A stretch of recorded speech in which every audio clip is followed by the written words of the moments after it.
Parceros, bienvenidos. Hoy es el tercer video de este curso de cuidadores para pacientes con enfermedades mentales enfocado en Alzheimer. No quiere decir que lo que veremos hoy sea exclusivamente para diagnóstico con Alzheimer, porque muchas de las cosas que hoy veremos les serán de mucha ayuda para pacientes con otras enfermedades mentales. Así que vamos al grano directamente.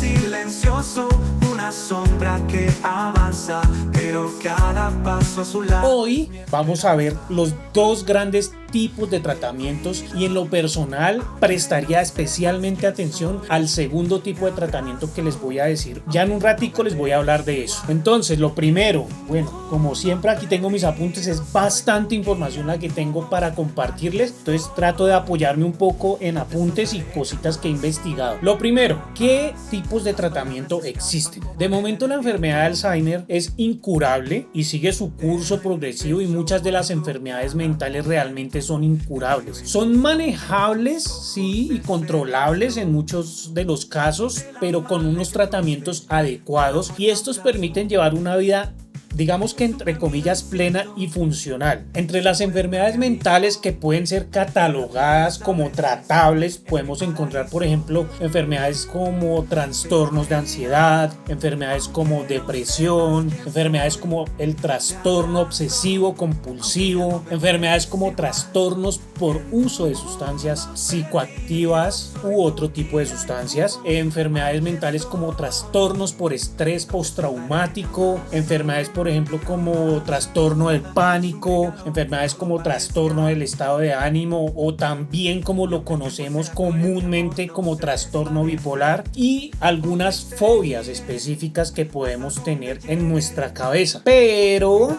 las enfermedades mentales o la demencia como tal no tienen cura, pero sí unos tratamientos que ya vamos a ver de qué se tratan. La ciencia ha avanzado muchísimo en esta área. Actualmente existen una serie de fármacos que, junto con la estimulación cognitiva, que esto es la activación y el mantenimiento de las capacidades mentales como el lenguaje, la memoria, el pensamiento, el cálculo, la lectura, son capacidades que se van perdiendo debido a una enfermedad mental, y la estimulación también de la actividad física como gimnasia, paseos, caminatas, etcétera, y un entorno agradable y seguro pueden ayudar a que el deterioro sea mucho más lento y con ello conseguir una mayor calidad de vida para nuestro familiar o para el paciente o para el enfermo mental como tal. Hay un tratamiento que se llama el tratamiento farmacológico. Recordemos en primer lugar que la enfermedad de Alzheimer pertenece al grupo de las enfermedades de demencia degenerativas primarias, lo cual implica que es un proceso irreversible, es decir, que es progresivo y no tiene marcha atrás, degenerativo,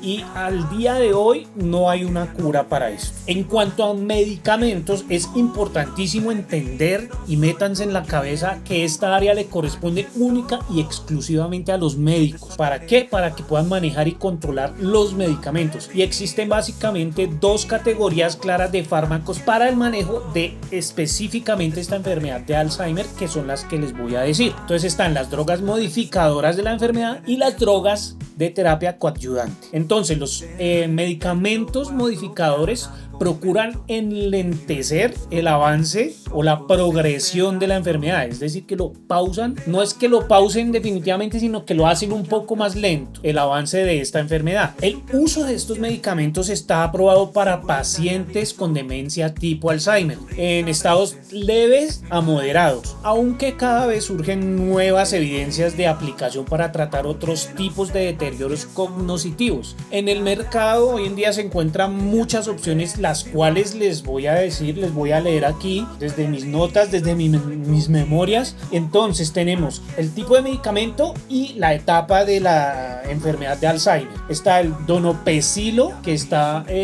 estipulado para etapa 1 y 2, la ribastigmina, que está para la etapa 1 y 2, la galantamina, que está para etapa 1 y 2, y la memantina, que está para etapas 2 y 3 del Alzheimer. Recordemos, en el video anterior les hablé de las etapas del Alzheimer para que vayan y lo miren si no han visto ese video. En cuanto a la efectividad de estas drogas, pues todas son muy similares. No obstante, y cabe remarcar siempre de nuevo, son los especialistas quienes pueden formularles estas drogas, dosificarlas o cambiarlas, ¿por qué no? También de acuerdo con el criterio, considerando la presencia de algunas patologías en los pacientes, porque hay pacientes que tienen ciertas ciertas restricciones o ciertas patologías que no permiten tocar ni tomar ciertos medicamentos. Muchos especialistas mencionan que con estos medicamentos que les acabo de decir y que ven ahí en pantalla, en algunos casos logran detener la demencia durante un tiempo prolongado y en otros muy pocos casos se logra recuperar parte de las funciones perdidas. Pero digamos, como les digo, son casos muy aislados y muy difícil de encontrar ese tipo de casos en donde logran como reactivar ese tipo de cosas. En cuanto a las drogas coadyuvantes, muchos de los pacientes que sufren alguna demencia en algún momento de la enfermedad desarrollan trastornos del afecto. ¿Esto qué quiere decir? Pueden tener depresión, pueden tener también algunos trastornos del comportamiento como lo es la ansiedad y en ocasiones se pueden volver más agresivos de lo normal. En estos casos se utilizan comúnmente medicamentos o ya el médico entra a tratar con medicamentos antidepresivos o neurolépticos para controlar ese tipo de estados o ese tipo de momentos que ya se salen de control con los medicamentos coadyuvantes que ya les había mencionado. En todo caso, vuelvo y les repito, el médico tratante profesional es quien determina la necesidad de formular o no este tipo de medicamentos. Nunca formulen por su cuenta porque en ocasiones puede ser peor. El otro tipo de tratamiento es el no farmacológico. Mencionemos que por lo que representa el Alzheimer es importante que estimulemos ciertos aspectos del orden de la cabeza y les voy a poner a su consideración y les voy a aconsejar de mi forma, de mi experiencia, qué cosas podrían hacer con los pacientes. Entonces existen varios tipos de terapias cognitivas. Primero podemos encontrar la arteterapia. Entonces ustedes pueden cultivar habilidades artísticas como lo son la pintura, pintura en tela, pintura en figuras de barro, en acrílicos y pueden hacer varias manualidades con los pacientes. Estas actividades favorecen la creatividad y la imaginación y también la comunicación del paciente. Segundo, encontramos la musicoterapia. Si ustedes conocen a Andrés Cepeda, el padre de Andrés Cepeda fue afortunado al tener como músico a su hijo y pudo tener, redundantemente lo voy a decir, la fortuna de que tuvo una musicoterapia o una terapia de música y fue de muchísima ayuda, según contaba Andrés Cepeda en una entrevista que vi por allí. En esta experiencia de la musicoterapia se puede lograr mejorar el sistema nervioso hormonal, mejorando la energía muscular y la coordinación de movimientos y sonidos. También se pueden ver muchos cambios de tipo mental y de orden respiratorio. Por ejemplo, mi mamá era amante de la música y se ponía muy feliz cuando escuchaba canciones de Leonardo Fabio, de Sandro, el Cali pachanguero tan clásico que es, siempre lo cantaba, sonaba, de una se acordaba la letra, empezaba a cantarlo, empezaba a bailarlo. Mucha música colombiana yo le ponía, muchísima música de Julio Jaramillo también, y esto era muy hermoso de ver porque ella como que se activaba muchísimo. Y ustedes hagan la prueba, pónganle esa música que a paciente le gustaba o le gusta, porque de hecho le sigue gustando, y pónganlos a cantar, pónganlos a hacer ejercicio de palmas para coordinar movimientos y verán el bien que les hace eso y el rato tan agradable que se pasa con ellos cuando se hace este tipo de terapia con música. Entonces, bueno, ahí entramos como a esta parte que es la otra terapia, que es la laborterapia. Pues bueno, aún en situación difícil, el enfermo puede conservar al menos una forma de expresión corporal como bailar, como les venía diciendo, coordinar ciertos movimientos armónicos y puede rescatar en buena medida su sentido de orientación espacial y recrear algunos otros sentidos. Como cuarto tratamiento no farmacológico tenemos la orientación a la realidad. ¿De qué se trata o qué es esto? La orientación a la realidad son estrategias que llevan como implícitas condiciones de repetición de información o presencia continua de información. Tiene componentes de socialización. Entonces, puede entrar aquí ¿qué? Relojes de multifunciones que tengan fecha, hora, alarma. Pueden coger calendarios graduables a voluntad, ¿sí? O ese tipo de relojes inteligentes o con el mismo celular en donde pueden cambiar la hora de tomar algún medicamento o pueden cambiar alguna fecha importante para el enfermo, o simplemente con un cuaderno ponen ahí como una cita médica, un cumpleaños, que ellos escriban allí o que recuerden o que manipulen, porque lo importante es que ellos mismos manipulen los aparatos o que pongan el cuaderno y rayen y escriban, que pongan ahí la fecha y la hora de una cita. O la idea es hacer un una orientación a lo que es la realidad como tal del día que están haciendo este tipo de terapia. Bueno, como quinta terapia tenemos la terapia de reminiscencias. El compartir con un enfermo sus álbumes fotográficos, su música preferida, sus aficiones de joven. Este tipo de cosas son buenos ejercicios para la memoria y hay que contar algunas anécdotas de los momentos importantes con personas, con amigos, con familiares, situaciones, sentimientos, experiencias pasadas. Este tipo de cosas ayudan mucho a la memoria de mantener activo el cerebro. Y aunque hay cosas en la memoria fija que nunca se olvidan, por ejemplo, mi mamá cuando uno le preguntaba sobre sus hermanos siempre decía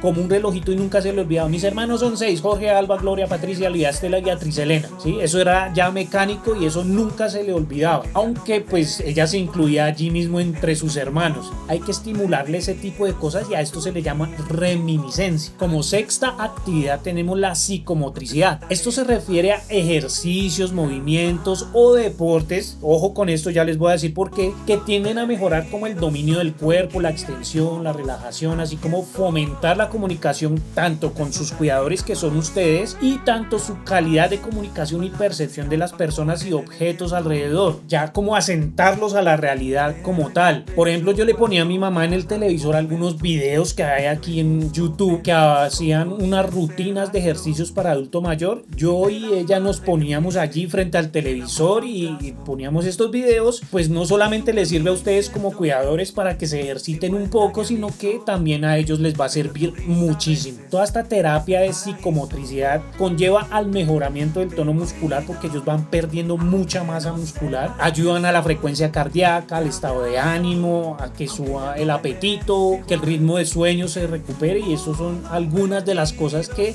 estimulan el cuerpo y el cerebro y ayudan muchísimo. Séptimo, bueno, como séptimo tenemos las actividades estimulantes en casa. ¿A qué se refiere esto? Actividades como juegos de cartas, dominó, parqués, llenados de crucigramas sencillos, sopa de letras, jugar stop y otro tipo de juegos así como de mesa ayudan al cerebro a que tengan coordinación, a que ellos sigan unas reglas de juego, a que asocien palabras, sinónimos, antónimos. Todo este tipo de cosas ayudan a estimular muchísimo y los relaja bastante. Como octavo tenemos algo que se llama Snozzelen.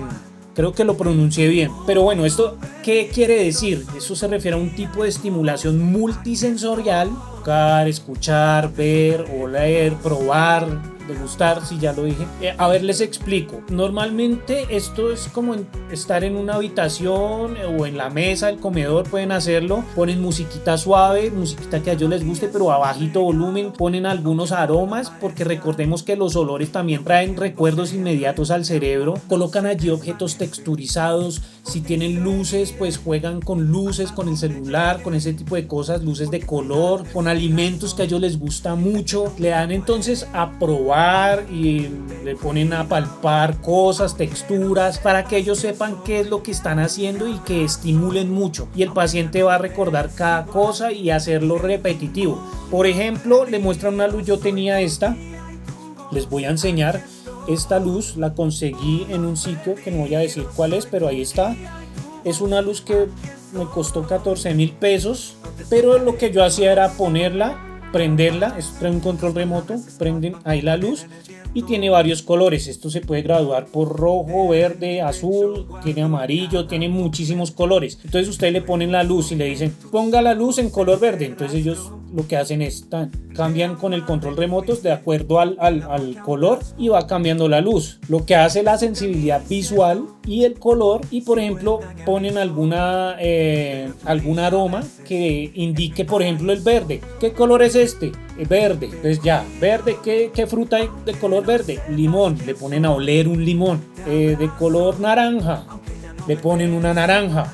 De color rojo, le ponen una manzana. Este tipo de terapia es muy buena, se la recomiendo, es algo que pueden hacer casi a diario. Bueno, en el noveno punto tenemos lo que se llama jardinería y horticultura. Esto no es para todo el mundo, sino para los que pueden hacerlo. Lo que hace es que procura mejorar las condiciones motoras finas, porque tiene que ser muy detallada cada cosita que se hace al cuidar una planta, al sembrar, y esto ayuda en las manos especialmente para que el tono muscular y el efecto de sensación, y además de ello ellos como que empiezan a sentirse útiles al tener el cuidado de una mata. Décimo, tenemos ahora también la otra terapia, que es la teoterapia, particularmente aplicable a pacientes en la primera fase de la enfermedad de Alzheimer o la primera fase de la enfermedad mental que tengan. No podemos negar que la ciencia ha venido explorando el vínculo entre lo que es la espiritualidad y el cerebro, y de hecho cuando el adulto mayor ora profundamente o medita profundamente, el cerebro cambia fisiológicamente, realmente cambia. Algunos de los efectos psicológicos en el momento de orar o meditar pueden encontrarlo en cualquier estudio en internet, pueden investigarlo por su cuenta, pero se ha notado que hay una mayor capacidad intelectual con aumento de la energía y la eficacia en cualquier actividad. Hay una mayor calma y disminución apreciable de la tensión mental y física. Ya no son tan tensionados, sino están un poco más tranquilos y relajados. Hay que meditar. Ustedes también como cuidadores deben meditar. Mediten junto con el paciente. Esto también, ¿qué va a hacer? Les va a aumentar la capacidad creativa, el discernimiento, la intuición, la concentración y la atenuación del insomnio. O sea, el meditar es no solamente para pacientes, sino también para cuidadores. Se lo recomiendo muchísimo, porque con esta terapia se ha encontrado que el adulto mayor, no solamente el adulto mayor, sino en general el ser humano, mejora en muchos aspectos de la personalidad, tanto moral, psicológicamente, físicamente y fisiológicamente. Esto según algunos especialistas y estudios realizados en pacientes no solamente con demencia en Alzheimer, sino demencia en general, y también en tratamientos psicológicos y psiquiátricos. Por último, tenemos la terapia asistida con perros. Mi mamá tenía un dicho y contaba que en la casa de ella, cuando pequeños, mi abuela nunca les permitió tener ni gato, ni perro, ni pulga. Ella decía así tal cual. Entonces nunca les dejó tener mascotas, pero cuando ya ella estaba conmigo en el desarrollo de su enfermedad, siempre andaba con los perritos de nosotros. Los agarraba y era para todo lado con ellos. Los cuidaba, les daba comidita, siempre los alzaba, y cuando uno le decía, venga, deje el perro en el piso, ella le decía a uno, no, ¿qué le pasa? Este perro es mi responsabilidad y tengo que cuidarlo, tengo que mantenerlo bien. Y ella le decía a los chimuelitos, y bueno, para arriba y para abajo con los perritos. Y es una gran forma de hacer terapia. ¿Por qué? Porque para los pacientes que aman a las mascotas o a los perros, o que al menos no presentan una resistencia, porque ella no presentó resistencia hacia ellos, no pudo tenerlos, pero ella llegó a encariñarse con ellos, es algo demasiado y bastante conveniente, y si están adiestrados, pues muchísimo mejor. Hay actividades con mascotas dirigidas por expertos y que tienen pues como por objeto que los pacientes reconozcan en los animalitos como tal, en las mascotas, un motivo de placer y relajación. También ellos van a sentir una sensación de compañía, de afecto, de responsabilidad. Esto ayuda muchísimo. Como les comento, que mi mamá decía, este perro es mi responsabilidad y tengo que cuidarlo. Entonces no le hagan el feíto a las mascotas. Puede ser un gato, un perro, un conejo, no sé, pero es motivante y estimulante para el paciente con enfermedad mental o con enfermedad Alzheimer. Bueno, parceros, como vimos hoy, el paciente podrá realizar muchas de estas actividades, pero es importante que evaluemos cuáles representan o cuáles no representan un riesgo de accidente y qué capacidad tiene cada uno para realizar este tipo de actividades, porque hay una gran variedad y hay muchísimas más actividades, pero como les dije, estas son las que yo les recomiendo. Recuerden, parceros o parceras, que el enfermo no puede tener la misma destreza, la precisión y cuidado para realizar algunas de estas actividades. Es por eso que yo les recomiendo, y es necesario que haya siempre una orientación y una supervisión en el momento que realicen las actividades. No es que tome, haga esto y se vaya, no. Tengan ahí el control de la ejecución de las actividades. No que ustedes les hagan las tareas, sino que ellos hagan las tareas. Mi mamá tenía un dicho, hay que hacer las tareas. Haga ella sus tareas, haga el paciente sus tareas. Y bueno, parceros, por hoy les agradezco infinitamente por ver este video y por rotar esta información también para quienes necesitan esta información. Les recomiendo suscribirse al canal, compartir estos videos ya que es importante para que puedan tener un control de situaciones inesperadas. Entre más información manejemos, muchísimo mejor. Les envío un gran abrazo y mil bendiciones para todos. Recuerden dar gracias a Dios por cada día que pueden pasar con su familiar o con el paciente. Disfruten cada momento, cada actividad que hagan, cada actividad de estas que les nombré o cada actividad que ustedes vean que pueden hacer con su familiar. Realmente son momentos que uno en el futuro va a atesorar en su corazón. Nos vemos en el próximo capítulo, en el cual hablaremos acerca de la convivencia como tal con el enfermo mental y cómo llevar un día a día con éxito. Saludos, parceros. Que nunca puede.